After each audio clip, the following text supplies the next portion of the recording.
बिस्मिल्लाहिर्रहमानिर्रहीम। अस्सलामुअलैकुम दोस्तों, आज की इस वीडियो में हम वियाग्रा टैबलेट का रिव्यू करेंगे।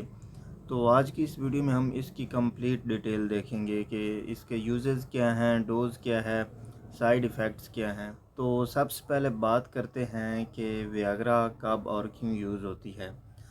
तो दोस्तों, वियाग्रा जिसके अंदर एक्टिव इंग्रेडिएंट सिल्डेनाफिल पाया जाता है, ये टैबलेट ख़ास तौर पर उन लोगों में इस्तेमाल करवाई जाती है जिन्हें इरेक्टाइल डिसफंक्शन का मसला हो, यानी जिनमें इरेक्शन जो है ये सही तरह से ना होती हो। इसके अलावा ऐसे पेशेंट जिनमें टाइमिंग का मसला हो, यानी जिनकी सेक्सुअल टाइमिंग जो है ये बहुत ही कम हो।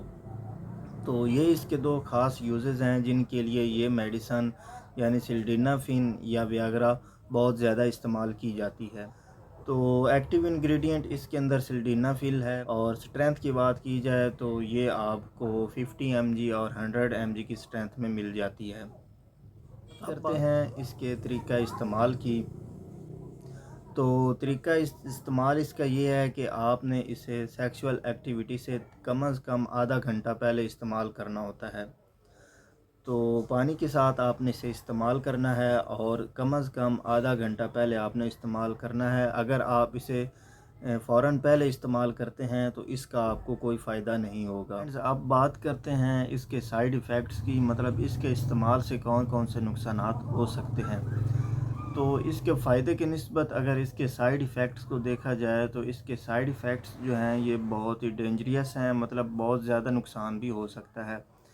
तो मोस्ट कॉमन साइड इफ़ेक्ट्स जो देखे गए हैं उनमें एक तो सर में दर्द होता है, और डिज़ीनेस यानी कि बंदे को सुस्ती सी महसूस होती है।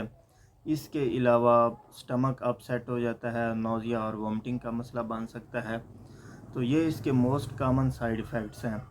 अब जो इसके सीरियस साइड इफ़ेक्ट्स हैं उनकी बात की जाए तो इसमें एक तो ब्लड विजन है, मतलब पेशेंट को धुंधला धुंधला नज़र आना शुरू हो जाता है। और एक बहुत ही कम साइड इफ़ेक्ट जो बहुत ही कम लोगों में होता है, वो देखा गया है कि परमानेंट आई विजन जो है ये ख़त्म हो सकती है, यानी कि बिनाई जो है ये परमानेंटली ख़त्म हो सकती है। इसके अलावा हेयरिंग लॉस का मसला बन सकता है, कानों में घंटियों की आवाज़ें आती हैं। तो इस तरह के साइड इफ़ेक्ट्स भी देखे गए हैं। तो ये सारे साइड इफ़ेक्ट्स जो हैं हर पेशेंट में शो नहीं होते, ये पेशेंट टू पेशेंट वेरी करते हैं। ज़्यादा मसला जो साइड इफ़ेक्ट्स का बनता है वो उन लोगों को बनता है जो कि हार्ट के पेशेंट हैं। तो हार्ट के जो पेशेंट हैं वो ख़ास तौर पर अपने डॉक्टर के मशवरे के बगैर कभी भी इसे इस्तेमाल ना करें, या फिर ऐसे पेशेंट जो हैं जिनकी एज 50 प्लस है। तो इन दोनों में इसके साइड इफ़ेक्ट्स जो हैं ये बहुत ही सख्त देखे गए हैं। तो इस 50 प्लस और हार्ट पेशेंट जो हैं ये दोनों बहुत ही एहतियात से इसका इस्तेमाल करें, और अगर करना भी है तो अपने डॉक्टर के मशवरे से इस्तेमाल करें। तो फ्रेंड्स, उम्मीद है आपको वीडियो अच्छी लगी होगी। वीडियो अच्छी लगी हो तो इसे लाइक और शेयर ज़रूर करें।